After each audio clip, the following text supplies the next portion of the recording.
إن الحمد لله اللهم اجعلنا من الحامدين وجعلنا من الشاكرين وجعلنا من المصلين حمدا يليق بجلاله وكماله سبحانه وتعالى له الحمد في الأولى والآخرة وهو على كل شيء قدير اللهم إنا نشهدك ونشهد ملائكتك وحملة عرشك وجميع خلقك أنك أنت الله لا إله إلا أنت فهو الواحد أحد الفرد الصمد الذي لم يلد ولم يولد ولم يكن له كفوا أحد وأشهد أن سيدنا وسندنا وحبيبنا وحبيب ربنا وطبيبنا وطبيب قلوبنا وأولانا ومولانا محمد الذي أرسله بالحق بشيرا ونذيرا وداعيا إلى الله بإذنه وسراجا منيرا أما بعد فقد قال الله تعالى في كلامه المجيد وفي فرقانه الحميد أعوذ بالله من الشيطان الرجيم بسم الله الرحمن الرحيم اليوم أكملت لكم دينكم وأتممت عليكم نعمتي ورضيت لكم الإسلام دينا وقال تعالى وتمت كلمة ربك صدقا وعدلا لا مبدل لكلمته صدق الله العظيم عن مالك بن أنس مرسلا قال قال رسول الله صلى الله عليه وسلم تركت فيكم أمرين لن تضلوا ما تمسكتم بهما كتاب الله وسنة رسوله وقال النبي صلى الله عليه وسلم سحقا سحقا لمن غير بعدي وقال تعالى في شان حبيبه مخبرا وآمرا إن الله وملائكته يصلون على النبي يا أيها الذين آمنوا صلوا عليه وسلموا تسليما محبت درود پڑھی اللهم صل على مولانا محمد وعلى سيدنا مولانا محمد نم پیارا پیارا میں چمکا محمد نم دلارا دلارا میں چمکا اللهم صل على سيدنا مولانا محمد وعلى سيدنا مولانا কবে জানি ডাকা শিবে এই দুনিয়া সরিতে রঙিন কাপড় খুলে খুলে সাদা কাফন করিতে আল্লাহুম্মা সাল্লি আলা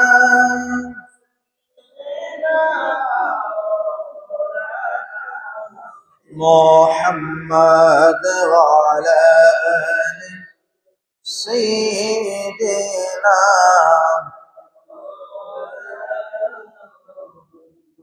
হাতে পায়ে করা লাগে যেদিন নিয়ে যাবে জাহান্নামে সেদিন আপনি করেন শাফাআত সেদিন নবী গো করেন শাফাআত এই দরুদের ওসিলায় আল্লাহুম্মা সাল্লি আলা مولانا محمد وعلى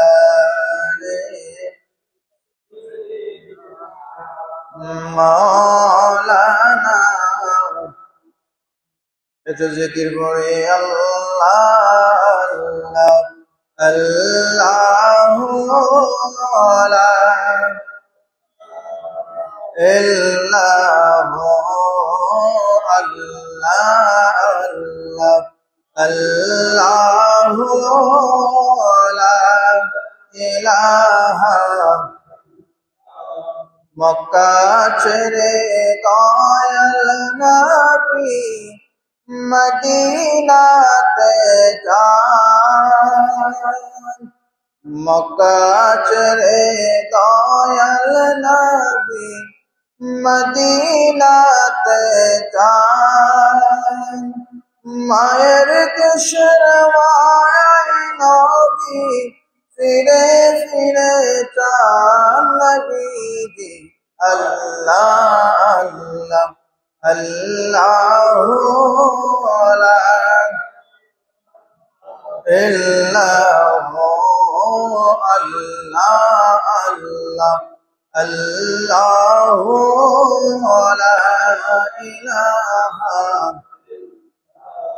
মায়া মনা স্বপ্নে দেখেন গর্বে তাহার মায়া মনা স্বপ্নে দেখেন গর্বে তাহার যেই নূরের নাম রাখিলেন যেই নূরের নাম রাখিলেন মুহাম্মদ রাসূল নবীজি Allah Allah Allahu la ilaha Allah Allahu la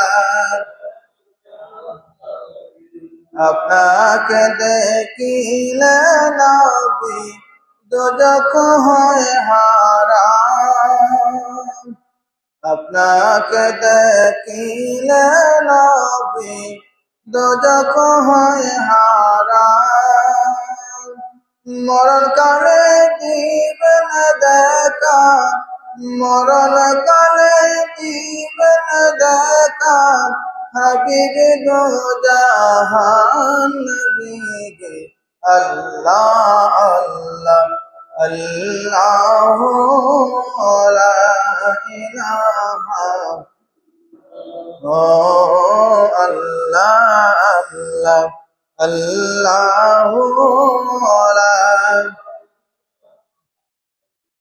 লা ইলাহা ইল্লাল্লাহ মুহাম্মাদুর রাসূলুল্লাহ সাল্লাল্লাহু আলাইহি ওয়াসাল্লাম।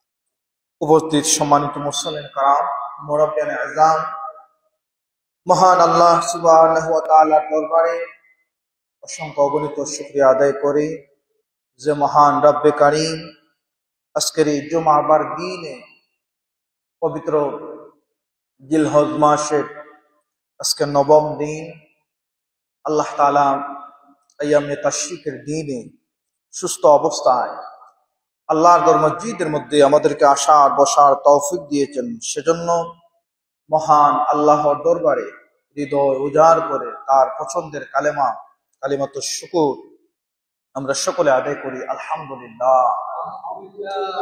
লক্ষ কোটি দরুদ ও সালাম জানাই আকায়ে নামদার তাজদানে মদিনা সৈয়দুল মুরসালিন খাতামুন নবী শামসুদ দুহা বদরুদ্দোজা রাসূল আরবি ওয়াল আজমি ইমামুল মুরসালিন সৈয়দুল মুরসালিন নবিয়ুস সাকালাইন নবী মুহাম্মদ রাসূলুল্লাহ সাল্লাল্লাহু আলাইহি ওয়াসাল্লামের প্রতি।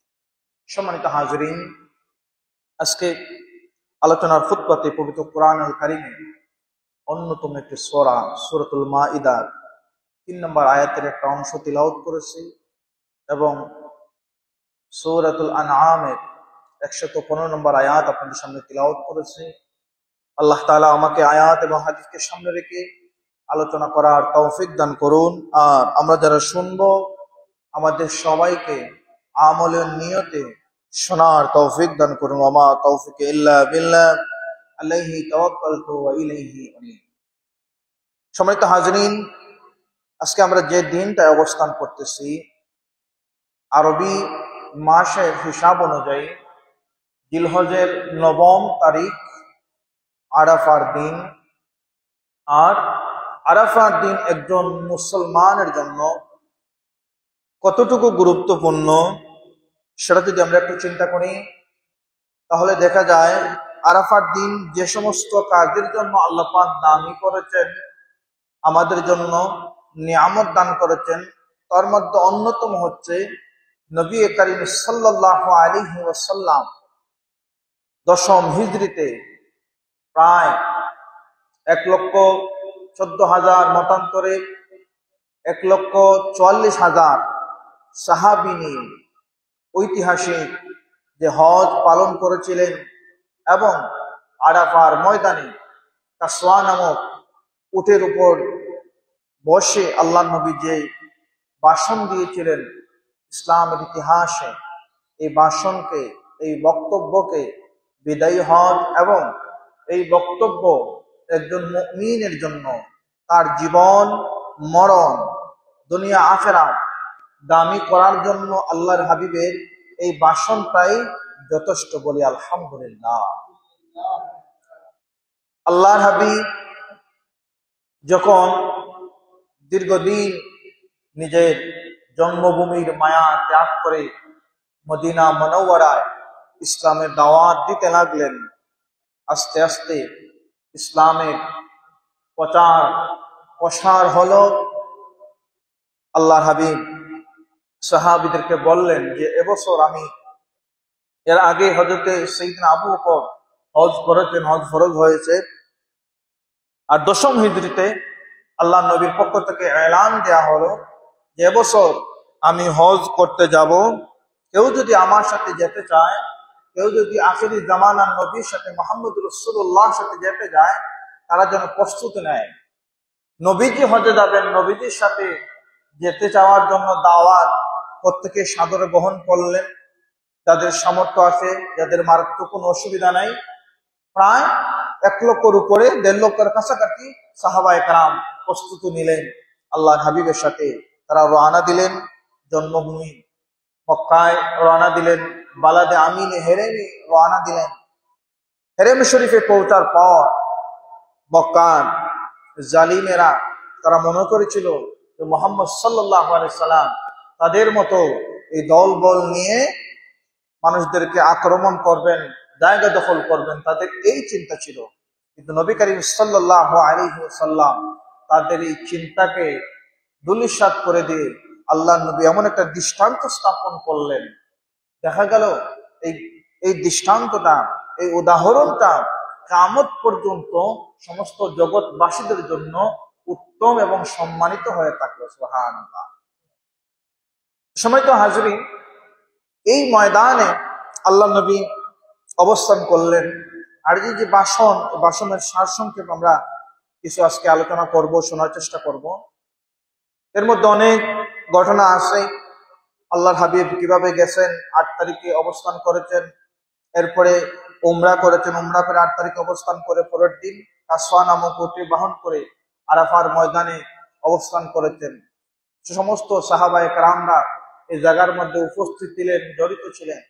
এই উপস্থিত জনতার মধ্যে আল্লাহ নবী যে ভাষণ দিয়েছিলেন, এই ভাষণটা আল্লাহ নবী ভাষণের একটা পর্যায়ে এই কথা বলেছিলেন যে যারা এখানে উপস্থিত নাই, উপস্থিত হতে পারে নাই, তোমরা বাল্লিগ, তাদের কাছে এই বার্তাগুলো পৌঁছায় দিও।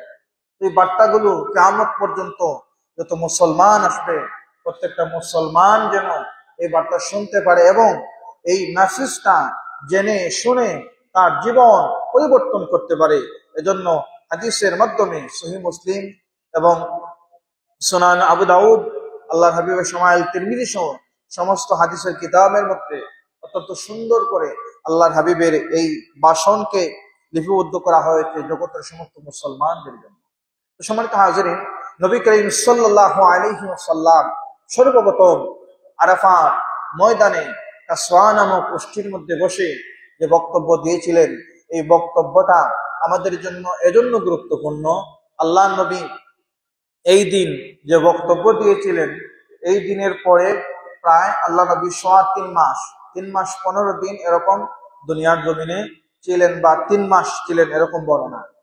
তো এর মধ্যে আল্লাহ নবী পরবর্তীতে আর এভাবে এত বিশাল সমাবেশ আকারে এরকম নসিহত বা এরকম ভাষণ দেওয়ার সুযোগ পান নাই। সুতরাং আল্লাহ নবীর জীবনের শেষ মহা সম্মেলনে এই ভাষণটা ছিল বিদায়ী হজের ভাষণ। এই ভাষণে আল্লাহ নবী সর্বপ্রথম যেটা বলেছিলেন, হামদান শুকরান, আল্লাহর শুকরিয়া আদায় করলেন। এরপরে আল্লাহ নবী মানুষদেরকে বললেন, ইয়া আইয়ুহান নাস, হে মানুষরা, ইসমাউন, আপনারা শুনুন, আপনারা শ্রবণ করুন, আপনারা মনোযোগ আকর্ষণ করুন। কারণ এই বক্তব্য আমি যে এখন আপনাদের সামনে দিচ্ছি, হয়তো আমার জীবনের শেষ বক্তব্য। আগামীতে হয়তো আমি আপনাদের সামনে থাকবো না, আগামীতে হয়তো এভাবে সংগত হতে পারবো না। এর জন্য আপনারা সবাই খুব মনোযোগ দিয়ে আমার এই বক্তব্য শুনুন। এরপরে আল্লাহ নবী বললেন, আল ইয়াউম, আজকের দিন। আজকের দিন কোন দিন? সাহাবীরা বললেন, ইয়া রাসূলুল্লাহ, আজকের দিন হচ্ছে ইয়াউমুল হারাম, মানে নিরাপত্তার দিন। আজকের দিন কোন দিন? ইয়াউমুন নিআমা, আজকের নিয়ামতের দিন। ইয়াউমুল গাফারা, ক্ষমা করার দিন আজকের দিন। তখন সাহাবীদেরকে আল্লাহ নবী বললেন, এই যে স্থান, মাকান, এই মাকান কোন জায়গা? সাহাবীরা বললেন, এই মাকান হচ্ছে বালাদ, এই মাকান হচ্ছে হারাম, সম্মানিত জায়গা, পবিত্র জায়গা। এরপর সাহাবীদেরকে বললেন, এই যে ওয়াক্ত, এই সময় কোন সময়? সাহাবীরা বললেন, ইয়া রাসূলুল্লাহ, এই সময়টা হচ্ছে দামি সময়, এই সময়টা দামি সময়, এটা কল্যাণকর। তখন আল্লাহ নবী বললেন, যেভাবে এই জায়গাটা দামি, এই সময়টা দামি, এই দিনটা দামি, এই দিনটা নিয়ামতপূর্ণ, এই দিনটা হারাম মানুষকে কষ্ট দেয়া। এই আশহার, এই কোন মাস? তখন সাহেবরা বললেন এই মাস আশরুল হুরুম। আশরুল হুরুম মানে কি? যে এই মাসে মানুষের সাথে যুদ্ধ করা যাবে না। আশরুল হুরুমে মানুষের সাথে যুদ্ধ করা যাবে না, ফিতনা ফাসাদ করা যাবে না, অর্থাৎ সব দিকে নিয়ামতপূর্ণ সময়। এরপর বললেন ঠিক যেভাবে এই মাস হারাম, ঠিক তেমনি ভাবে এই মাসে, ঠিক তেমনি ভাবে প্রত্যেকটা মানুষকে, মানুষের ইজ্জত, মানুষের জীবন তোমাদের জন্য হরণ করা হারাম। এই সময়টা, এই জায়গাটা যেভাবে কল্যাণকর প্রত্যেকটা মানুষের জন্য, তোমরাও কল্যাণকর হবা, কখনো অকল্যাণকর হবে না, কখনো মানুষের কষ্টর কারণ হওয়া যাবে না, আল্লাহ নবী বললেন। এরপরে আল্লাহ নবী বললেন ইসমাউন, আপনারা শ্রবণ করুন, আপনারা মনে রাখুন, অবশ্যই আল্লাহ পাক রব্বুল আলামিন প্রত্যেক মানুষকে আল্লাহর সামনে উপস্থিত হতে হবে, আল্লাহর সামনে তার জবাব দিতে হবে। প্রত্যেক মানুষকে তার কৃতকর্মের জন্য আল্লাহর কাছে হাজিরা দিতে হবে এবং আল্লাহর কাছে তার জবাব দিতে হবে। এজন্য এমন কাজ আপনারা করবেন না যে কাজের জন্য আল্লাহর কাছে আপনারা জবাব দিই, তার মধ্যে দাঁড়াইয়া আল্লাহর কাছে আপনারা আটকে যান। এজন্য এমন কাজ করবেন না যে কাজের জন্য আল্লাহর সামনে আপনারা লজ্জার সম্মুখীন হতে হয়। মনে রাখবেন, প্রত্যেকটা মানুষকেই আল্লাহর সাথে জিয়ারা, সাক্ষাৎ করতে হবে। আল্লাহ পাক প্রত্যেকের কৃতকর্মের জন্য প্রশ্ন করবেন, জিজ্ঞাসা করবেন।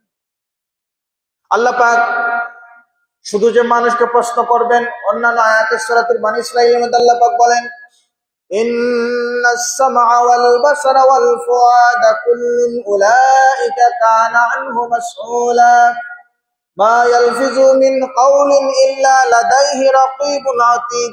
এরকম করে আল্লাহ অসংখ্য আয়াত কারীমা নাযিল করলেন। নিশ্চয় মানুষের শ্রবণ শক্তিকে, মানুষের অন্তরকে, মানুষের জিহ্বাকে আল্লাহ পাক প্রশ্ন করবেন, জানতে চাইবেন।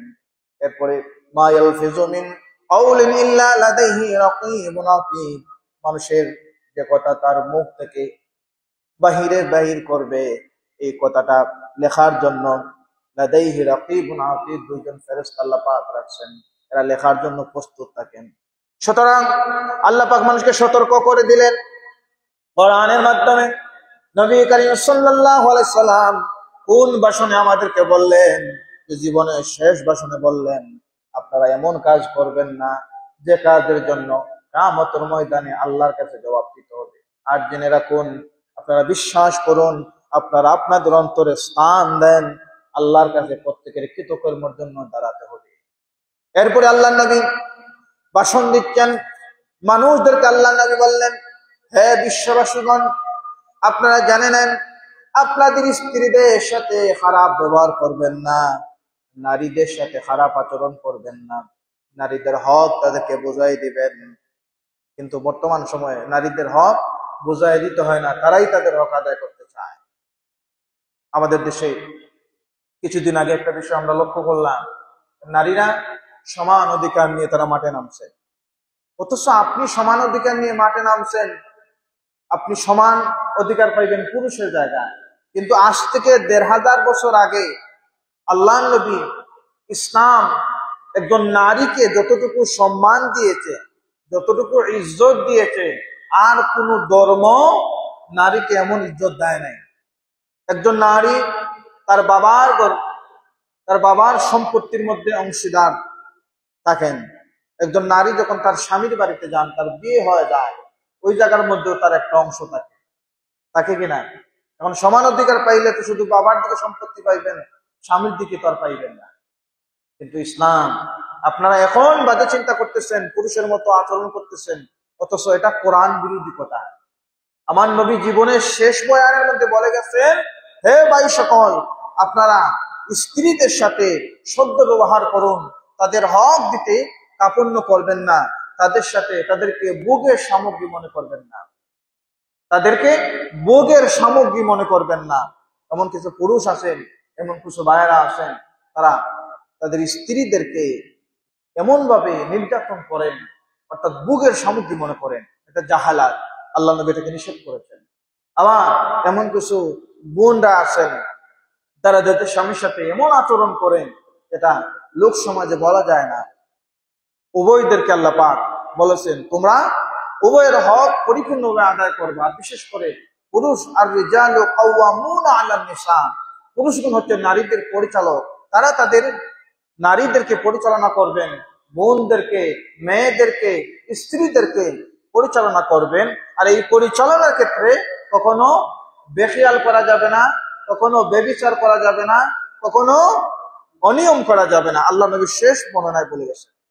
এরপরে আল্লাহ নবী বলে গেছেন সর্বদা আমানত, আমানত জিনিসটাকে তোমরা গুরুত্ব দিবা, আমানতের খেয়ানত করবা না, আমানতটাকে তোমরা গুরুত্ব দিবা। আমানত প্রত্যেকটা মানুষের জীবনের প্রত্যেকটা মুহূর্ত তার কাছে আমানত। এই যে হায়াত নামক আমানত আপনার আছে, আমার আছে, এই আমানত আল্লাহ পাক আমাকে দান করেছেন। আমার মৃত্যু পর্যন্ত এই হায়াত নামক আমানতকে আমি কেমন ভাবে কিভাবে ব্যবহার করব সেটাও আল্লাহ নবী আমাদেরকে জানাই দিয়েছে। এরপরে একজনের সম্পদ আপনার কাছে আমানত, একজনের ইজ্জত আপনার কাছে আমানত, একজনের কথাবার্তা আপনার কাছে আমানত, একজনের সৌন্দর্য আপনার কাছে আমানত, একজনের গোপন কথা আপনার কাছে আমানত। এগুলো আপনাকে রক্ষা করতে হবে। সম্মানিত হাজিরিন, আল্লাহ পাক রব্বুল আলামিন আল্লাহ নবী বলে দিয়েছেন যে আমানত, তোমরা কখনো আমানতের খেয়ানত করবা না, আমানত তোমাদেরকে রক্ষা করতে হবে। সম্মানিত হাজিরিন, আল্লাহ নবী জীবনের শেষ বয়ান বিদায় হজ্জের মাঠে বসে আমাদেরকে বলে গেলেন যে আমানতের খেয়ানত করা যাবে না, তোমরা আমানত রক্ষা করবা। আমানতের মধ্যে অন্যতম আমানত হচ্ছে যেটা আমরা খেয়ানত করে থাকি, মানুষের গোপন কথা, মানুষের দোষ, মানুষের সৌন্দর্য, মানুষের অসৌন্দর্য, এই জিনিসগুলো আমাদের কাছে আমানত। আল্লাহ নবী বিদায় হজের মধ্যে বলে গেছেন যে এই আমানত গুলো তোমরা খেয়ানত করবা না, আমানত রক্ষা করবা। সৌন্দর্য কেমন করে আমানত? একজন মানুষ সৌন্দর্য আহসান, এটা উত্তম জিনিস আল্লাহ পাক তাকে দিচ্ছেন। আপনি সৌন্দর্যের প্রশংসা করবেন এবং তার জন্য দোয়া করবেন, সে যেন সৌন্দর্যের অহংকারী না হয়। আর একজন মানুষ দেখতে সুন্দর না, একটু অসুন্দর আপনার কাছে মনে হচ্ছে, কিন্তু জেনে রাখুন এই যে অসুন্দর, এটা কিন্তু এই মানুষ নিজে নিজে অসুন্দর হয় নাই। যারা দেখতে কালো মানুষকে অবজ্ঞা করেন, খুব খেয়াল রাখবেন, দেখতে আমাদের চোখে অসুন্দর মনে হচ্ছে, কিন্তু এই মানুষটা যে কালো, সে কি নিজে কালো হইছে? সে কি নিজে নিজেকে বানাইছে? যদি প্রশ্ন করে জবাব আসবে না, নিজে বানায় নাই। আল্লাহ পাক তাকে চেয়েছেন এভাবে বানাইবেন কালো, এজন্য আল্লাহ তাকে বানাইছেন কালো। এই মানুষের সৃষ্টিকারীকে আল্লাহ তাআলা, আল্লাহ চাইছেন এজন্য তাকে কালো বানাইছেন। আল্লাহ নিজে চেয়েছেন বিদায় মানুষটাকে সুন্দর বানাইছেন। এজন্য যারা অসুন্দর মানুষকে এই তাদের এই যে সৌন্দর্যের যে চেহারার আমানত প্রশংসা না করে, তার জন্য দোয়া না করে, যারা তার পিছনে গীবত করেন, এই যে তার কুৎসিত চেহারার জন্য আপনি তার পিছনে গীবত করলেন, তার আমানতের খেয়ানত আপনি করলেন, একজন ভাইয়ের ইজ্জতের আপনি খেয়ানত করলেন। আল্লাহ নবী বলছেন এটা করা যাবে না, আল্লাহ পাকও বলছেন এই খেয়ানত করা যাবে না। তো নবী করিম সাল্লাল্লাহু আলাইহি ওয়াসাল্লাম বিদায় হজ্জের বাসরের মধ্যে এটাও কঠোরভাবে বলছেন যে কখনো আমানতের খেয়ানত করা যাবে না। এরপরে আল্লাহর হাবিব নবী করিম সাল্লাল্লাহু আলাইহি ওয়াসাল্লাম বলছেন, ভাই সকল, হে আমার সাহাবীরা, তোমরা পাপ থেকে নিজেদেরকে বিরত রাখবা, পাপ কাজ করা যাবে না, সমস্ত পাপ কাজ থেকে নিজেদেরকে বাঁচিয়ে রাখার চেষ্টা করবা। এরপরে সকল ধরনের সুদ থেকে তোমরা বিরত থাকবা। আল্লাহ নবী বিদায় হজ্জের ভাষণে আমাদের জানাই দিয়েছেন যে সুদ খাওয়া যাবে না। এই যে আগামীকালকে কুরবানির ঈদ আসছে না, আগামীকালকে যাদের উপর আল্লাহ পাক কুরবানি ফরজ করেছেন, আবশ্যক করেছেন, ওয়াজিব করেছেন, এই কুরবানির মধ্যে যদি আপনি সুদের একটা টাকা লাগে, আপনার কুরবানি কবুল হবে? কবুল হবে না। এজন্য আল্লাহ নবী বিদায় হজ্জের ভাষণে আরাফার ময়দানে বলছেন সমস্ত সুদি লেনদেন থেকে বিরত থাকতে হবে। আল্লাহ নবী ভাষণের মধ্যে আরো অনেক কথা বলছেন, এর মধ্যে একটা কথা আল্লাহ নবী বলছেন যে কখনো বংশ মর্যাদা নিয়ে তোমরা মারামারি করবা না, বংশ মর্যাদা নিয়ে তোমরা অহংকার করবা না। তোমাদের পরিচয়, তোমাদের পদমর্যাদা হবে তোমাদের কৃতকর্মের জন্য। যার কৃতকর্ম, যার আমল যত ভালো হবে, আল্লাহ তাকে দুনিয়াতে এবং আখেরাতে সম্মানিত করবেন। আর যার কৃতকর্ম যত খারাপ হবে সে দুনিয়াতেও লাঞ্ছিত হবে, আখেরাতেও লাঞ্ছিত হবে। এটা তার কৃতকর্মের জন্য, কিন্তু তার বংশের জন্য, সে চৌধুরী বংশের জন্য সে দামি, সে চৌধুরী বংশের না এজন্য সে নিম্ন, এটা বলা যাবে না। আল্লাহ নবী বর্ণবাদ, বংশবাদ এগুলোকে আমি দুর্নিষেধ করার জন্য আসছি। আমি প্রেরিত হয়েছি মানুষের মধ্যে যে একটা বিভেদ আছে, মানুষের মধ্যে যে একটা অহংকারী ভাব আছে, বংশমর্যাদা নিয়ে, পদমর্যাদা নিয়ে, এগুলো আমি ধ্বংস করে দিতে চাই। আল্লাহ নবী সবসময় দুর্বল শ্রেণীর মানুষের পক্ষে কাজ করতেন, দুর্বল শ্রেণীর মানুষদেরকে মহব্বত করতেন। এবং আল্লাহ নবী যদি চাইতেন দুনিয়ার সব থেকে বেশি দামি খাবারটা খাইতে পারতেন, দুনিয়ার সব থেকে বেশি দামি বিছানার মধ্যে আল্লাহ নবী আরাম করতে পারতেন, কিন্তু আল্লাহ নবী এই জিনিসটা গ্রহণ না করে কষ্টসাধ্য জিন্দেগিটা গ্রহণ করেছেন। এজন্য আমাদেরকে যাদের সামর্থ্য আছে, যাদের সামর্থ্য নাই, এই সামর্থ্য নাই মানুষদেরকে আমরা অবজ্ঞা করা যাবে না, আল্লাহ নবী নিষেধ করছেন। সম্মানিত হাজিরিন, নবী করিম সাল্লাল্লাহু আলাইহি সাল্লাম আরাফার ময়দানে আরেকটা বর্ণনা করেন যে দাস দাসী, অধীনস্থ মানুষ, কর্মচারী মানুষ, আপনার অধীনে যারা কাজ করে, আপনার ঘরে যারা দিনমজুর কাজ করে, এই সমস্ত মানুষদের সাথে অসদাচরণ করা যাবে না, এই সমস্ত মানুষদের হক নষ্ট করা যাবে না, এই মানুষদের হক পরিপূর্ণভাবে আদায় করে দিতে হবে। এখন আগামীকালকে যে ঈদ আসছে, ঈদের মৌসুম আসছে, এই সময়টাতে আপনি যদি আপনার অধীনস্থ মানুষদের ঈদের আনন্দ কেড়ে নেন, তাহলে তার জবাব দিতে হবে আল্লাহর কাছে। এজন্য আমাদেরকে এই বিষয়টা লক্ষ্য রাখতে হবে, অধীনস্থ মানুষদের হক আদায় করার ক্ষেত্রে কাপড় করা যাবে না, ফিতনা ফাসাদ করা যাবে না, তাদের ঈদের আনন্দ নষ্ট করা যাবে না। সম্মানিত হাজিরিন, আরো যে জিনিসগুলো আল্লাহ নবী আমাদেরকে জানাই দিয়েছেন, এর মধ্যে অন্যতম হচ্ছে যে ধর্ম নিয়ে বাড়াবাড়ি করা যাবে না, ধর্মীয় বিষয় নিয়ে বাড়াবাড়ি করা যাবে না। ইসলাম যে মাপরেখা, ইসলাম যে তারতম্য, ইসলাম যে মাপকাঠি আমাদেরকে দিয়েছে, তার মধ্যে থাকতে হবে, তার বাহিরে যাওয়া যাবে না। নবী করিম সাল্লাল্লাহু আলাইহি সাল্লাম এই বিষয়গুলো সাহাবায়ে কেরামদের সামনে বক্তব্য দিলেন। এরপরে সাহাবীদেরকে বললেন, আমি আপনাদের কাছ থেকে জানতে চাই, আল্লাহ পাক আমাকে যে জন্য প্রেরণ করেছিলেন, আমাকে যে দায়িত্ব দিয়ে দুনিয়ার জমিনে পাঠাইছেন, আমি কি আপনাদের কাছে এই দায়িত্ব অর্পণ করতে পেরেছি? সমস্ত সাহাবায়ে কেরামরা এক বাক্যে বলেছিলেন, ইয়া রাসূলুল্লাহ, আপনি সমস্ত দায়িত্ব পরিপূর্ণভাবে আমাদের কাছে পাঠাইছেন, আমাদেরকে বলে দিয়েছেন। আল্লাহ নবী আসমানের দিকে শাহাদাত আঙ্গুল উঠাইলেন, বলেন, ইরশাদ, আয় আল্লাহ আপনি সাক্ষ্য গ্রহণ করুন, ইরশাদ, আয় আল্লাহ আপনি সাক্ষ্য গ্রহণ করুন। আমার সাহাবায়ে কেরামরা, উপস্থিত জনতা, এই সাক্ষ্য তারা দিচ্ছে, আপনি আমাকে যে জন্য প্রেরণ করেছিলেন, আপনার এই দায়িত্বগুলো আমি মানুষের কাছে পৌঁছে দিতে পেরেছি। আল্লাহ পাক রব্বুল আলামিন সাথে সাথে জিবরাইলকে পাঠাই দিলেন, পাঠায়া দিয়ে আয়াতে কারিমা নাযিল করলেন সূরাতুল মায়েদার, আল ইয়াউমা আকমালতু লাকুম দীনাকুম ওয়া আতমামতু আলাইকুম নি'মাতি ওয়া রাদিতু লাকুমুল ইসলাম দীনা। আজকে এই দিন পরিপূর্ণ হয়ে গেছে, বলে আলহামদুলিল্লাহ। আল্লাহ আল ইয়াউম বলতে তাফসীরের মধ্যে আসছে, আল ইয়াউম বলতে আরাফার দিন, ওই দিন যেদিন আল্লাহ নবী ভাষণ দিয়েছেন, ওই দিন আল্লাহ পাক এই দুনিয়াবাসীদেরকে স্পষ্টভাবে জানাই দিয়েছেন যে আল্লাহ পাক রব্বুল আলামিন দিনকে পরিপূর্ণ করেছেন। কোন দিনকে পরিপূর্ণ করেছেন? যে দিনের নাম হচ্ছে ইসলাম, যে দিনের নাম কি? ইসলাম। আর যে ইসলামের দায়িত্ব নিয়ে আসছিলেন আমাদের নবী মুহাম্মদ রাসূলুল্লাহ, আর এই দায়িত্ব জমিনের কাছে পরিপূর্ণভাবে পৌঁছে গেছে এবং এই ইসলামটা আল্লাহ পাক পরিপূর্ণ করে দিয়েছেন এই দিন।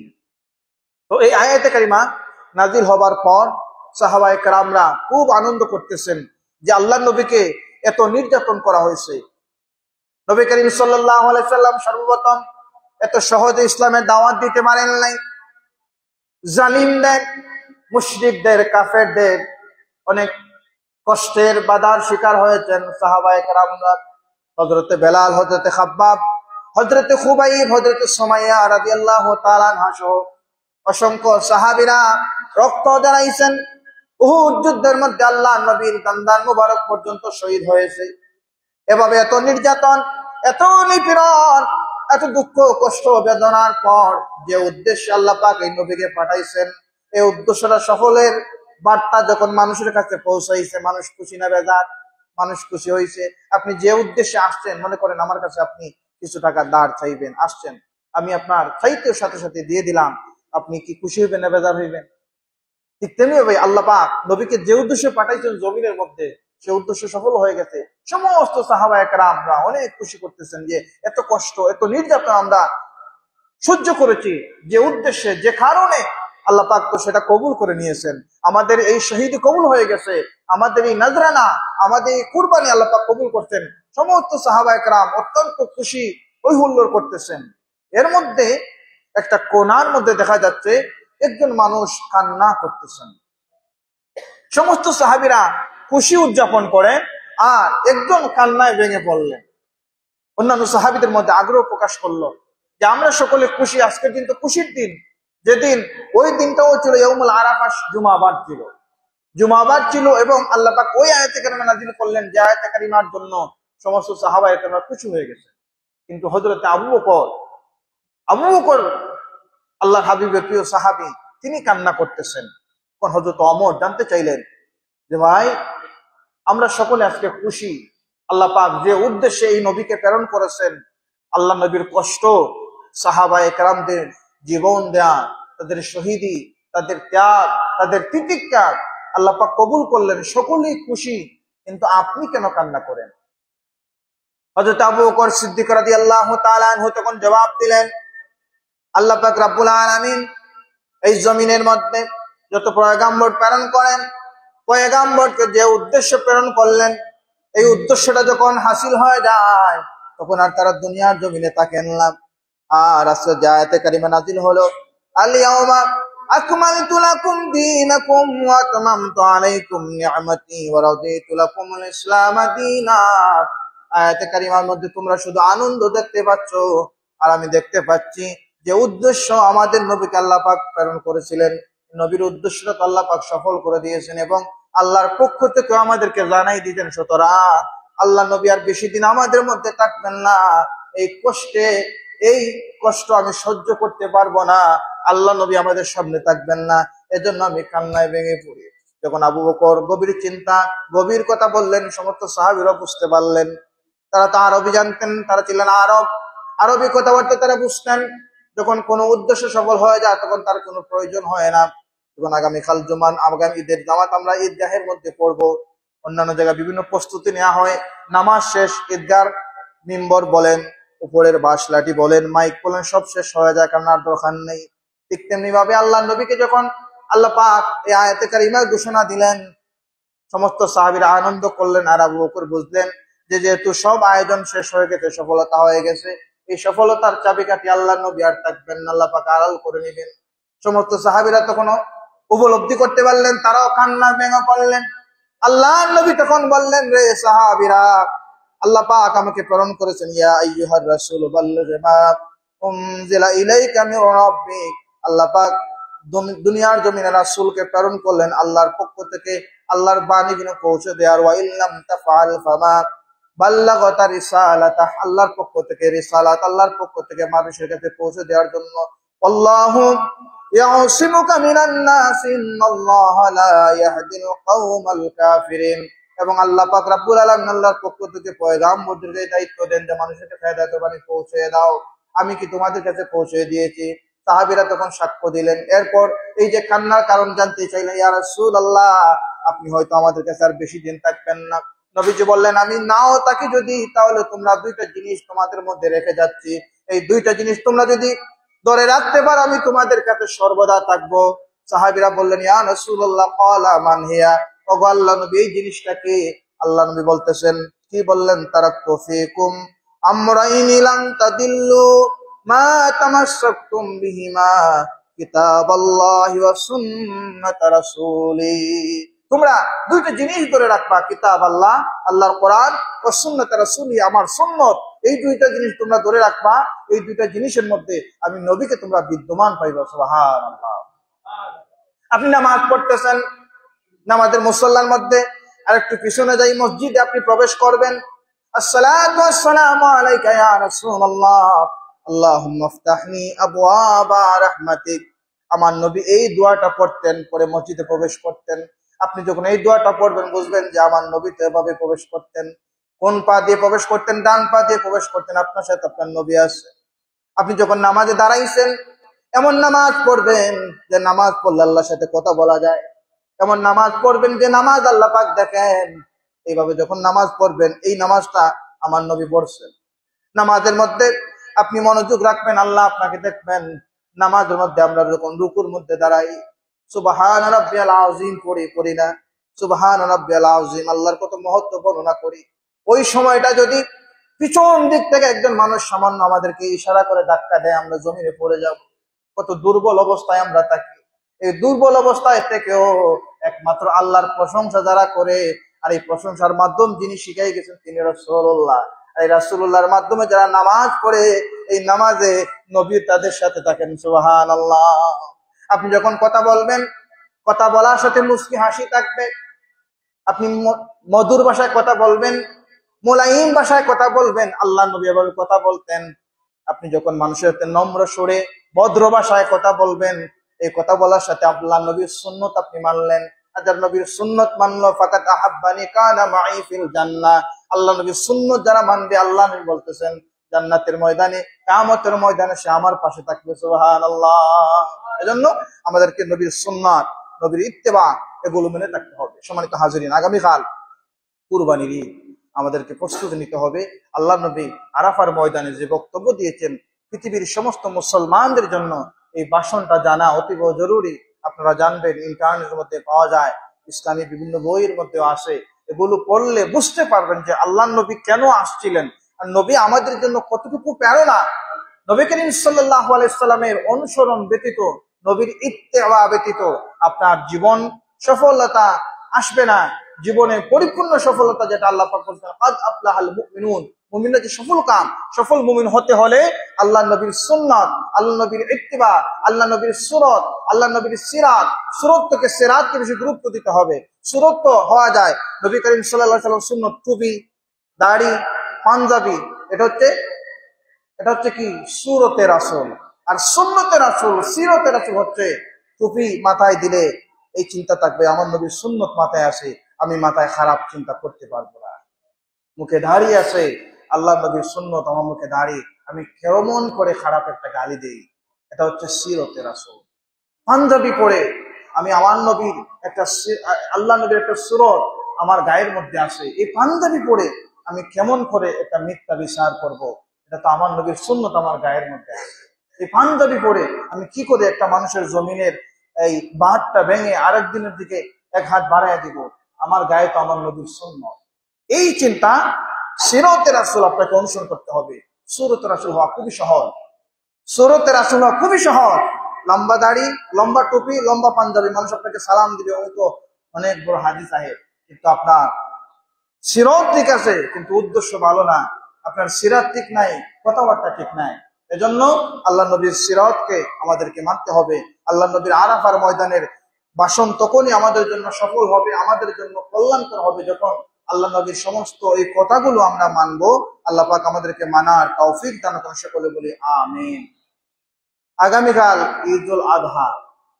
ঈদুল আযহা হচ্ছে নহরের দিন। ফাসাল্লি লিরাব্বিকা ওয়ানহার। হে নবী, আপনি নামাজ পড়ুন এবং আল্লাহর জন্য নহর করুন, মানে হচ্ছে কুরবানি করুন।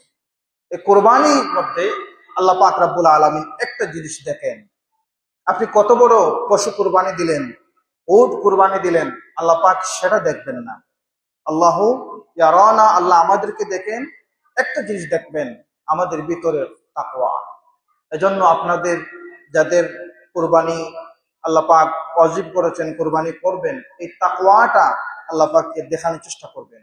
আল্লাহ কোনোদিন আজ পর্যন্ত কারো পক্ষ থেকে গোশত গ্রহণ করেন নাই, গরুর কলিজা খান নাই। আল্লাহ পাক মানুষের ভিতরের তাকওয়াটা দেখেন। এই তাকওয়াটা যদি ঠিক রাখান, তাহলে আপনার কলিজা খাওয়া সফল, কুরবানিটাও সফল। যদি তাকওয়া ঠিক না রাখা আপনি 100 গরু কুরবানি দেন, জেনে রাখুন আপনার কুরবানি কবুল হবে না। এজন্য এই জায়গার মধ্যে অহংকার জিনিসটা কাজ করে। যারা কুরবানি দেন তাদের ভিতরে শয়তান একটু প্ররোচনা দিবে, শয়তানকে দূরে রাখা, তাকওয়াটাকে জিন্দা রাখা কুরবানি করার চেষ্টা করবেন। এরপরে কুরবানির ক্ষেত্রে মিথ্যা কথাটা খুব কম বলবেন। কোন মিথ্যা কথা? পশু খরিদের ক্ষেত্রে আমি জিতছি, আমি লাভ করছি, আমার লস হয়েছে, এই কথা বলা যাবে না।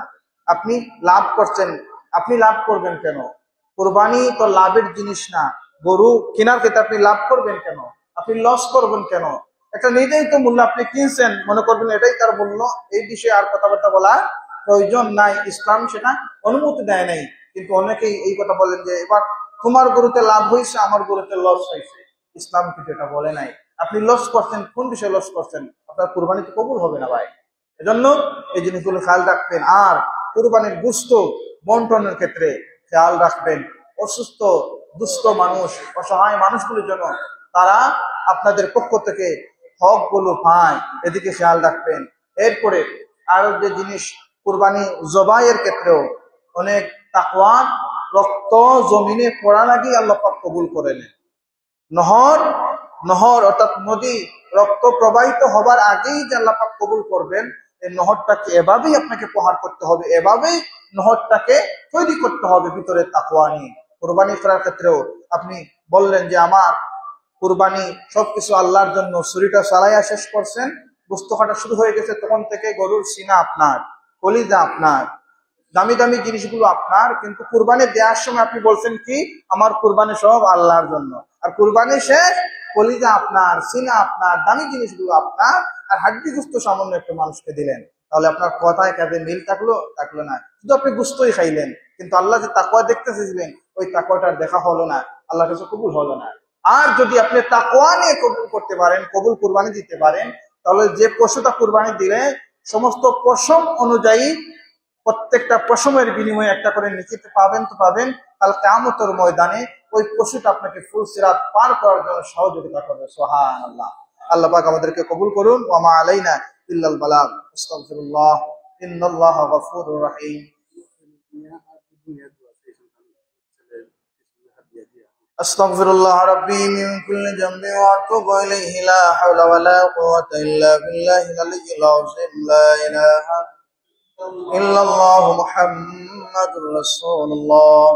আল্লাহুম্মা আমিন।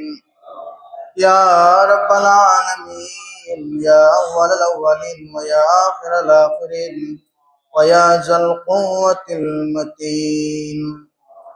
ربنا ظلمنا أنفسنا وإن لم تغفر لنا وترحمنا لنكونن من الخاسرين. ربنا عليك توكلنا وإليك أنبنا وإليك المصير. اللهم صل على سيدنا مولانا محمد عبدك رسول النبي المصطفى. اللهم يا حي يا قيوم برحمتك نستغيث. رب العالمين আল্লাহ, আশহুরুল হুরুমের আশহুরুল ওয়াক্তের আল্লাহ, পবিত্র জিলহজের নবম দিন, জুমাবার দিন, আপনার মায়ার বান্দাদের নিয়ে আপনার ঘর মসজিদের মধ্যে আমি গুনাহগারে ভিখারির বেশে হাত বাড়িয়েছি। আল্লাহ, গুনাহগার বুঝিনা, নেককার বুঝিনা, আজকের নিয়ামত পূর্ণ দিনের রসুল আমাদের জীবনের তামাম গুনাহগুলো মাফ করে দেয়। আল্লাহ, আমরা জেনে না জেনে, বুঝে না বুঝে রাতের অন্ধকারে বন্ধুর পাল্লায় পড়ে শয়তানের ধোঁকায় পড়ে যত গুনাহ করেছি মনি, আমাদের জীবনের তামাম গুনাহগুলো মাফ করে দেয়। আল্লাহ, আজকের দিন দোয়া কবুলের দিন, আপনার অসংখ্য অগণিত মায়ার বান্দারা মুজদালিফায় অবস্থান করতেছেন আর চোখের পানি ছেড়ে ছেড়ে জাহান্নামের আগুন হারাম করতেছেন। আয় আল্লাহ, তাদের সাথে আমাদেরও মাফ করে দাও। আয় আল্লাহ, যদি আমাদের গুনাহের হিসাব করেন মাবুদ, আয় আল্লাহ, আমাদের যাবার জায়গা নাই। আপনি তো বলেছেন লা তাকনাতু মির রাহমাতিল্লাহ, যদিও আমরা গুনাহগার, আপনার রহমত থেকে নিরাশ হচ্ছি না, আমাদের মাফ করে দেয় রব্বুল আলামিন। আল্লাহ তাআলা, এই মুহূর্তে খানায়ে কাবা, আরাফার জমিনে, মুজদালিফার জমিনে, হেরেম শরীফে আল্লাহ কত মানুষ তাদের জীবনের গুনাহ মাফ করাইতে আসে। আল্লাহ, তাদের সাথে আমাদেরও মাফ করে দেয়। আজকে আমাদের দেশে আরাফার দিন, আল্লাহ আপনারা সংখ্যাগরিত মায়ার বান্দা বান্দিরা সিয়াম সাধনা করতেছেন, আল্লাহ এই সমস্ত রোজাদারকেও খালিয়াতে ফেরাই দিয়ে আল্লাহ। আল্লাহ আমরা এত নিম খারাপ বান্দা যে কুকুর গুলোকে আমরা সামান্য খাবার খাওয়াই, এই কুকুরটা সারাটা রাত্র আমাদের বাড়ি পাহারা দেয়, আর আমরা আপনার অসংখ্য অগণিত নিয়ামত খেয়েও আপনার গোলামি থেকে বহু দূরে সরে গেছি। আয় আল্লাহ আমাদের আপনি মাফ করে দেন। অনেকে দোয়া চেয়েছেন জনাব ফিরোজ মিয়া সাহেবের সন্তানদের জন্য, আল্লাহ তাদেরকে হায়াতে বরকত দেন, আল্লাহ তাদের জিন্দা মুর্দা তামামকে মাফ করে দেন। জনাব মুতুল্লাহ সাহেবের আব্বার ওফাত ফলকে দোয়া চেয়েছেন, আল্লাহ আপনার বান্দার কবরকে জান্নাতের বাগান বানিয়ে দেন। আল্লাহ আপনার বান্দার আম্মা দুনিয়ার জমিনে নাই, মাফ করে দেন। আল্লাহ গ্রামের তামাম মধ্যেখানদের কবর গুলো জান্নাতের বাগান বানিয়ে দেন। বিদেশের জমিনে যারা আছেন আপনারা কুদরত থেকে সাহায্য করুন, হেফাজত করুন। দেশের জমিনে যারা ব্যবসা বাণিজ্যের মধ্যে আছেন আল্লাহ তাদেরকে খয়রের বরকত দিয়ে ভরপুর করে দেন। আল্লাহ আগামীকাল নহরের দিন আল্লাহ যাদের উপর কুরবানি ওয়াজিব করেছেন সহি সালামতে আপনার বান্দা বান্দাদের পক্ষ থেকে কুরবানিকে কবুল করে নিয়ে তাকাব্বাল মিন্না ইন্নাকা আনতাস সামিউল আলিম ওয়া তুব আলাইনা ইয়া মাওলানা ইন্নাকা আনতাত তাওয়াবুর রহিম।